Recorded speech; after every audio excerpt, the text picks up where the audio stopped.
Bibigay naman ng medical allowance ng mga guro sa mga pampublikong paaralan at non-teaching personnel ng DepEd. Mas pinadali pa sa tulong ng tatlong opsyon na inilatag ng DepEd. Mga guro, lubos ang pasasalamat, lalo't nabawasan ng kanilang pasanin. Si Kenneth Pasyente sa sentro ng balita. Mahigit 20 taon ng guro sa public school si Leonora. Dala na rin ang responsibilidad sa pagtuturo, hindi maiwasan na kung minsan ay magkasakit. Siyempre, humuhugot kami sa sarili naming bulsa, no? Parang magkakaroon kami ng additional na expenses. Para matugunan ang alalahanin na yan ni Leonora at ng milyong-milyong mga guro sa bansa, inaprubahan ni Pangulong Ferdinand R. Marcos Jr. ang 7,000 pesos annual medical allowance para sa public school teachers at non-teaching personnel ng DepEd.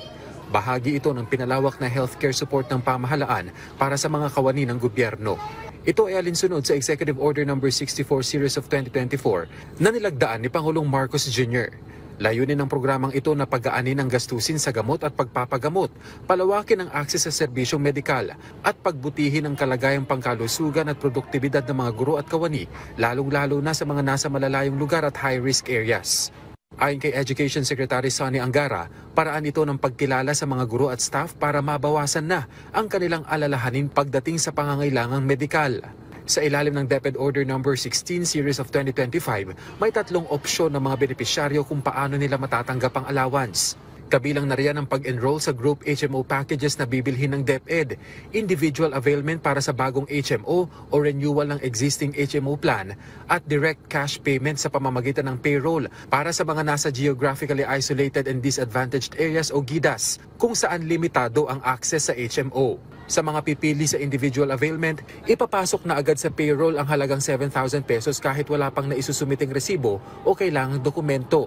Gayunman kapag hindi na kumpleto ang mga requirements sa takdang panahon, maaaring ma-hold ang susunod na taon ng benefit hanggang maayos ang mga kailangang papel.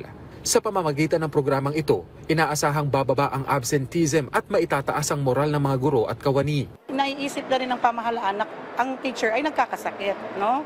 Na kailangan talaga ng tulong ng mga teacher sa ganitong paraan. Siguro, ito ay preliminary pa lang yan, no? Siguro in the long run, baka tataas pa. So, mas maganda po. Welcome development din ito para sa Teachers Dignity Coalition. Lalo't ayon sa grupo, ay dapat talaga itong ipatupad bilang bahagi ng Magna Carta for Teachers.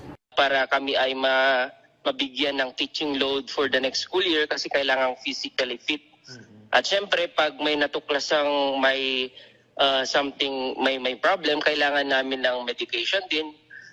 Pambili ng maintenance o mga ibang gamot, malaking bagay din po doon. At saklaw ng allowance sa mga permanente, coterminous, fixed term, casual at contractual na kawani na nakapagserbisyo ng hindi bababa sa 6 na buwan sa loob ng 1 taon.